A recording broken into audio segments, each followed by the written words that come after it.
Hello नमस्कार, कशा आहात सर्वजण. तर आज माझा दिवस सुरू झाला आहे तो म्हणजे छान अशा कामाने. बघायचं आहे का तुम्हाला कुठलं काम आहे? तेच आपलं रोजचं धुणं आणि भांडी. पण आजचा ब्लॉग बनवण्याचा काहीतरी वेगळा उद्देश आहे. तुम्हाला माहिती आहे ना, आज गुरुवार आहे. गुरुवार म्हणजेच आज माझा स्वामींचा उपवास आहे. तुम्हाला माहिती असेल, मी स्वामींचा प्रत्येक गुरुवारी उपवास करत असते. म्हणून तर मी आज खिचडी वगैरे भिजू घातली. मी सकाळी 6 वाजता उठले. सकाळी 6 वाजल्यापासून माझे जे कामं चालू आहे ते आत्तापर्यंत चालूच आहे. म्हणजे जसं की आपल्या त्रिशाला खाऊ वगैरे घातला, तिला थोडंसं झोपवलं. आता सध्या तरी मी धुणं धुवत आहे, पण मी म्हटलं की नाही, जरा मी तुम्हाला दाखवते आपल्या घरातली गंमत, काय चाललंय घरामध्ये, वातावरण कसं आहे. आणि महत्त्वाचं म्हणजे आजचं वातावरण जर बघायला गेलं ना, तर आमच्या इथं तर ढगाळ वातावरण झाले. जणू असं वाटतं की आता पाऊसच पडेल. काय करणार, उन्हाळ्याच्या दिवसामध्ये पण आता पावसाळा चालू झालाय. वैताग आलाय या पावसाळ्याचा, पण काय करायचं, वातावरण आहे, समजून घ्यावं लागतं, है की नाही. तुमचं काय म्हणणं आहे तुम्ही मला नक्कीच कमेंटमध्ये सांगतात. सध्या तर माझी अशी छान सुरुवात झाली, ती म्हणजे घरातल्या कामापासून. आता तर मी धुणं धुवत आहे. चला मी तुम्हाला दाखवते. आणि त्यानंतर मला देवाची पूजा करायची. म्हणजे आमच्या घरामध्ये जे आई तुळजाभवानीचं जे देवस्थान आहे ना, तिथे मला पूजा वगैरे करायची. म्हणजे एकदा काय झालं होतं तुम्हाला माहिती आहे का गंमत. एकदा असं झालं होतं, मी म्हटलं की ह्याला आपण पूजा म्हणतो, पण मी म्हटलं की चला आज मी देवदेव केला. आमच्या घरातल्यांनी हे ऐकलं ज्यावेळेस, म्हणजे मला एवढं काय माहिती नव्हतं, पण ज्यावेळेस आमच्या घरातल्यांनी ऐकलं की देवदेव, तर सगळेजण मला एवढे हसले, म्हणे अगं त्याला पूजा म्हणत असतात, देवदेव नाही. तर आज मला देवदेव म्हणजे सॉरी पूजा करायची आहे. आणि महत्त्वाचं म्हणजे देवाला निवेद दाखवायचा आहे, प्रसाद दाखवायचा आहे. कारण का मी जर स्वतःला खिचडी केली तर दोन्ही देवांपाशी आतमध्ये आई काय म्हणतात आपल्या स्वामींचा फोटो आणि विठ्ठल रखुमाई आहे, आणि बाहेर आई तुळजाभवानी वगैरे त्यांचे सगळं म्हणजे मोठं देवस्थान आहे. तर मला त्यांच्यासाठी पूजा वगैरे करायची आहे. कारण का रोज पूजा करायला म्हणजे पूजा करायला वेळ भेटतो, पण पूर्ण देवांना आंघोळ घालणं, त्यांना फुलं चढवणं हे काय रोज जमत नाही. त्याच्यामुळे मी आठवड्यातून एकदा किंवा दोनदा तरी त्या गोष्टी करते. तर आता मला तेच करायचं आहे, जेणेकरून जरा देवाची पूजा वगैरे केली तर जरा कसं वातावरण पण फ्रेश वाटेल. आणि बाहेरचं वातावरण खूप ढगाळ आहे, त्यामुळे पण खूप छान वाटते. तर मी माझ्या आता कामाची सुरुवात केली आहे धुणं भांड्यापासून. त्यानंतर देवाची मी पूजा करणार आहे. तर चला तुम्हाला दाखवते, चला माझ्यासोबत व्हिडिओ पूर्ण बघा, स्किप करू नका. बघा हे आहे आपलं देवस्थान. तर आपल्याला ह्यांना सुंदर असं नटवायचं आहे. आई तुळजाभवानीला मळवट वगैरे भरून छान असे नटवायचे. तर आपण लवकर लवकर कामाची सुरुवात करू, कारण आपल्याकडे टाईम खूप कमी आहे. स्वामी समर्थ आई विठ्ठल रखुमाई यांना देखील आपण छान असं नटवू. ओके, सगळं धुणं धुवत होते मी. तर आता मला पटापटा ह्याला वाळू वगैरे घालायचं आहे. तर चला मी पटापटा घरातले कामं वगैरे करून घेते. कामं बाकी आहेत आणखी. तर त्रिशाला आता झोपलं आहे जेवण वगैरे चालून. आणि त्याच्यानंतरून आणि महत्त्वाचं कसं आहे माहिती आहे का, त्रिशा जर झोपलेली असेल ना तर माझे कामं पटापटा होतात. तर त्रिशा जागी असेल ना तर कामं पटापटा होत नाही, कारण तिचं म्हणणं असं असतं की तुम्हाला घेऊन बसून. मग आता मी पटापटा धुणं करून घेते, भांडी घासून घेते. कारण का त्याच्यानंतर मला भांडी मी नंतर घासणार आहे. धुणं झालं की पहिला देवाची पूजा वगैरे करून घेणार आहे, कारण पावसाचं ढगाळ. बघा इथे त्रिशा झोपलेली आहे आणि माझे धुणं तर झालं आहे. आता मला आता ह्याला पटापटा वाळू घालायचं आहे. आणि तुम्ही हे बघू शकता, थोडंसं असं ढगाळ वातावरण झालेलं आहे सगळीकडे. हे बघा ढगाळ वातावरण झालं आहे. की हे कपडे किती दिवसाचे आहेत, तर हे कपडे फक्त आजचेच आहेत. मी म्हटलं आज थोडे जास्त कपडे काढावे आणि सगळे कपडे धुवून टाकावे, म्हणजे टॉवेल वगैरे. आणि टॉवेल तर आपण रोज धुवू शकत नाही, वापरायचं असतो म्हणून. मग दिवसाआड किंवा 2 दिवसांनी एकदा मी टॉवेल धुवत असते. तर आता मी पटापटा कपडे आवरून घेते, ची पूजा करायला घेते. कारण का इथे त्या दिवशी मी पूजा केली होती ज्यावेळेस आई येडाईची जत्रा होती त्या दिवशी. मग आता त्याच्यावर आज पूजा करणार आहे. हे बघा आई आत्यानी एक खंडोबाची मूर्ती देखील आणली, कारण आमच्या घरात होती. आणि नंतरून काय माहिती ती हरवली गेली इथून देवाच्या इथून, कुठं कुणी नेली काय समजलंच नाही. पण आता परत आत्यानी त्या दिवशी आत्या जेजुरीला गेलं होतं, त्यामुळे ही मूर्ती घेऊन आले ते. मग आता सगळ्या देवांची छान अशी पूजा करून घेते. कसे आपण आंघोळ केली की आपल्याला कसं फ्रेश वाटतं, तसं देवांना देखील आवडलं. देवाची पूजा केली तर देवाला पण फ्रेश वाटतं. आणि मला हे लग्नाच्या अगोदर तर ह्या सगळ्या गोष्टी मी करत नव्हते, कारण मी हॉस्टेलला होते. हॉस्टेलला आम्हाला काय देवपूजा म्हणजे कसं होतं की आम्ही सगळेजण दिवा लावायचो, देवासमोर थोडीफार फुलं वगैरे ठेवायचो आणि त्याच्यामुळे देवाला प्रार्थना वगैरे करायचो, आणि तीच आमची देवपूजा होती. आणि आता कसं घरचं आणि हॉस्टेलमध्ये खूप फरक पडतो. त्याच्यामुळे मी ज्यावेळेस लग्न करून इथं आले त्यावेळेस मी भरपूर गोष्टी शिकले. मला तर हे मळवट देखील भरता येत नव्हतं. आता लग्न झाल्यानंतर सुरुवातीला तर येतच नव्हतं, पण आता छान प्रकारे असा मी मळवट भरते. आणि पूर्ण मळवट भरल्यानंतर तुम्हाला मी दाखवते देखील. ठीक आहे, तर चला आपण सुरुवात करूया. छान अशी देवाची पूजा वगैरे करून घेऊ, देवाला आंघोळ वगैरे घालून घेऊ. दोन पाणी घेतलंय वेगळं वेगळं, आणि हा देवाचं सेपरेट नॅपकिन देखील आहे. तर आता मी देवांना आंघोळ घालून घेते. सगळ्यांच्या घरातली वेगळी वेगळी पद्धत असते, त्याच्यामुळे मी अशा पद्धतीने करते. दोन पाणी वेगळं वेगळं घेते आणि देवांना पितांबरीने पहिला छान अशी घासून घेते जेणेकरून ते छान असे दिसेल. तर मी पूर्ण देवांना आवरून घेते, हळदी कुंकू वगैरे लावते, मळवट वगैरे लावून घेते, आवरून वगैरे घेते आणि त्याच्यानंतर मग तुम्हाला देव कसे सजले आहेत ते देखील दाखवते. तर चला मी पटापटा करून घेते, कारण व्हिडिओ काढायच्या नादामध्ये टाईम कधी निघून जाईल ते पण समजणार नाही. कारण तुम्हाला माहिती आहे आज मला कर्वेनगरला जायचं आहे त्रिशाच्या थेरपीसाठी. आणि महत्त्वाचं म्हणजे तिथला आजचा आम्ही 4:30चा टायमिंग घेतला आहे, कारण त्रिशाच्या पप्पांचा कामाचा टायमिंग चेंज झाला आहे. आता त्रिशाचे पप्पा मॉर्निंगला जातात 6:30 वाजता आणि 3:30 वाजेपर्यंत ते घरी येतात. त्याच्यामुळे मी पटापटा कामं करून घेते, नाहीतर परत उशीर झाला तर ती मॅडम खूप ओरडते, खूप ओरडते. तिला आवडत नाही उशीर केल्याला. प्लस यायचं असेल तरी तिला सांगून तिथे जावं लागतं, जेणेकरून मग ती दुसऱ्या पेशंटला बोलवत नाही आपल्या टायमिंगमध्ये.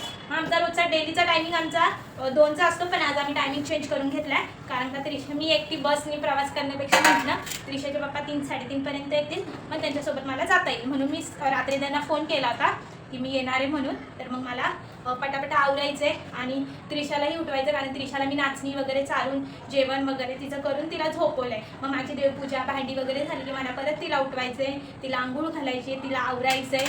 खूप काम आहेत, काय सांगू. बसायला पण वेळ नाही, एवढे काम आहेत. पण माझा एक स्वभाव आहे, मला कितीही काम असते मला एवढं थकल्यावानी वाटत नाही, कारण मला आवडतं काम करायला. कसे आपण जितकं काम करू तितकं तेवढ्या आपल्या अंगाची आपली तेवढीच एक्सरसाइज होते. त्याच्यामुळे मला कामं खूप आवडतात. तुम्ही पण कमेंटमध्ये सांगता तुम्ही एक्सरसाइज करता नाही करत. तुम्हाला माहिती आहे का, मला सगळी एक्सरसाइज येते, पण कसं आहे आता वेळ भेटत नाही एक्सरसाइज वगैरे करायला. नाही तर मी हॉस्टेलला असताना आम्ही डेली सकाळी 5:30 वाजता ग्राउंडवर असायचो एक्सरसाइज करण्यासाठी. पण आता कसं घराच्या बाहेर एवढं जाता येत नाही. लय झालं दवाखाना असेल किंवा काय असेल तरच घराच्या बाहेर जायचं, काय काम असेल तरच घराच्या बाहेर.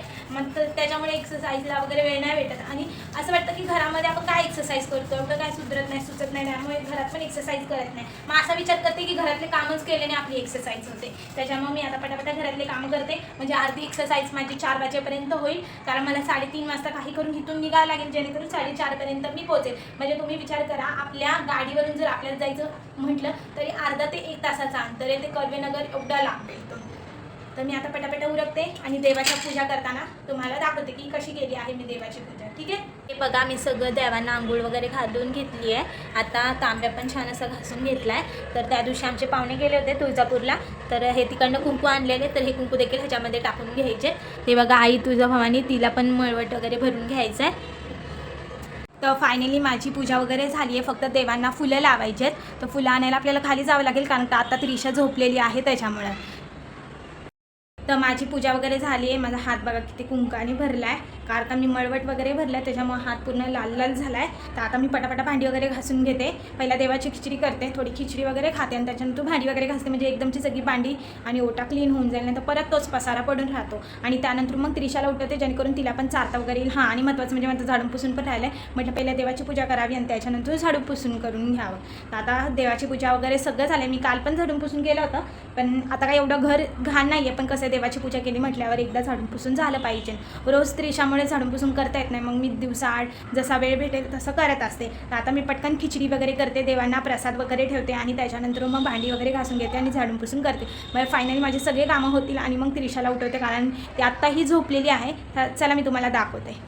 हे बघा आणखीनही झोपलेली आहे ती, कारण पहाटे उठली होती 3:30-4 वाजता, त्यामुळे आणखीनही झोपलेली आहे. खिचडी करायला घेतली आहे बघा हिरवी मिरची. तर चला करून घेते उपवासाची खिचडी. बघा मी बटाटा छान असा शिजून घेतला होता तेलामध्ये, हिरवी मिरची टाकले आणि आता मी ह्याच्यामध्ये जिरा टाकते, कारण का उपवासासाठी म्हटलं थोडंसं हिरवी मिरची मिक्सरला फिरवूनच आपण बनवू शकतो. त्यामुळे मी पण तशाच पद्धतीने बनवत आहे. ही ॲक्च्युली ही जी रेसिपी आहे ही माझ्या हसबंडनी म्हणजे त्रिशाच्या पप्पांनी शिकवली आहे. पहिल्यांदाच मी पण करते हे. आता यामध्ये मी थोडंसं मीठ टाकून घेते चवीपुरतं. याला छान आपण हलवून घेऊ. बघा छान हे तेलामध्ये बटाटा लाल झालेला आहे आणि हिरवी मिरची देखील टाकली आहे. तर आता यामध्ये मी साबुदाण्याची खिचडी टाकून घेते आणि याला छान असं हलवून घेते. आता याला छान असं हलवून वगैरे घेतलं. आता ह्याच्यामध्ये आपल्याला शेंगदाण्याचं कूट टाकायचं आहे. मी यामध्ये शेंगदाण्याचं कूट वगैरे टाकलं आहे आणि याला छान हलवून घेतलं आहे. आता माझा उपवास आहे म्हटलं एकटीसाठी बनवण्यापेक्षा जर त्रिशाचे पप्पा आले तर ते पण खातील. आता खिचडी वगैरे झाली आहे, पण खिचडीला आता थोड्या वेळ वाफेवर ठेवायचं आहे, जेणेकरून ती शिजेल. आणि त्यानंतर भांडी पण घासायची आहेत, आणखी झाडून पुसून करायचं आहे. खूप काम आहे, आणखी कामं संपलेली नाही आणि कसं होईल मला माहिती नाही, लय थकून जाणार आहे. आल्यानंतर तर दवाखान्यातून आल्यावर तर मला काही सुधारणारच नाही. मग काय करायचं, ऑप्शन नाही आपल्याकडे. आता मी देवासाठी थोडा प्रसाद काढला आहे. मग आता माझ्याकडे दही नाही आहे, त्याच्यामुळे मी यामध्ये आता साखर टाकते. तर आता झालंय सगळं. तर आता मी केली खिचडी. तर तुम्ही पण या खायला बघू कशी झाली. मीठ कमी पडले का काय कमी पडले. छान झाली आहे, पण थोडं मीठ कमी पडले. मी खूप मीठ खाते, त्यामुळे माझ्यासाठी याच्यामध्ये मीठ थोडं कमी पडलं आहे. तर तुम्ही पण या खायला कधीतरी घरी. तर चला मी पटापट खिचडी वगैरे खाते, भांडी वगैरे घासते आणि त्रिशाला उठवून घेते, कारण मला दवाखान्यात जायचं तुम्हाला माहितीच आहे. उरकलं पाहिजे पटापटा सगळं. तर हे बघा आता त्रिशाचे बाप्पा आलेले आहेत, ते जेवण गरम करतात. मला बनवून कोण देणार नाही, त्याच्यामुळे जेवण गरम करायला लागलं. मी सांगितलं आणि माझे कामं वगैरे सगळे झाले, झाडून पुसून वगैरे सगळं झाले. तिकडे त्रिशा पण उठलेली आता. तर आता मी पहिला फुलं वगैरे घेऊन येते, देवाला फुलं वगैरे चढवते, मग त्रिशाला चारून वगैरे घेते आणि तिला आवरते, म्हणजे आम्हाला निघता येईल. तर ह्याच आमच्या इथल्या आजी आहे, त्यांच्या इथं छान असे फुलं वगैरे भेटतात, त्याच्यामुळे. तर हे बघा मी फुलं वगैरे लावून घेतल्यात आहेत. आता आतल्या देवांना फुलं लावायची. तर इथं तर झालंय, इथं पण झाली आहे पूजा वगैरे, इथं पण फुलं वगैरे मांडल्यात आहेत मी. तर आता म्हणतात त्रिशाला आवरायचं आहे, तिला जेवायला चारायचं आहे. कशी उठून बसली आहे, उठल्या उठल्या पप्पाच्या मांडीवर. तर आता तिला जेवण चारते पहिला. चला आता मिक्सरचं भांडं घ्यायचं आहे, जेवण मिक्सरला फिरवायचं आहे, म्हणजे तिला आपण चारू शकतो.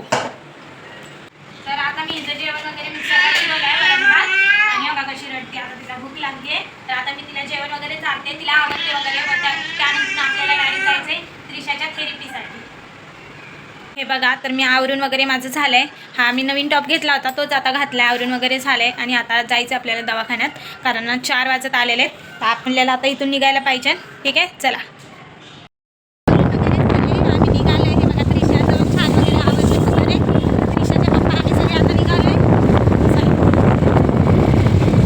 तर आता आम्ही म्हणजे पुण्यामध्ये आणखीन पोचलो नाही आहे.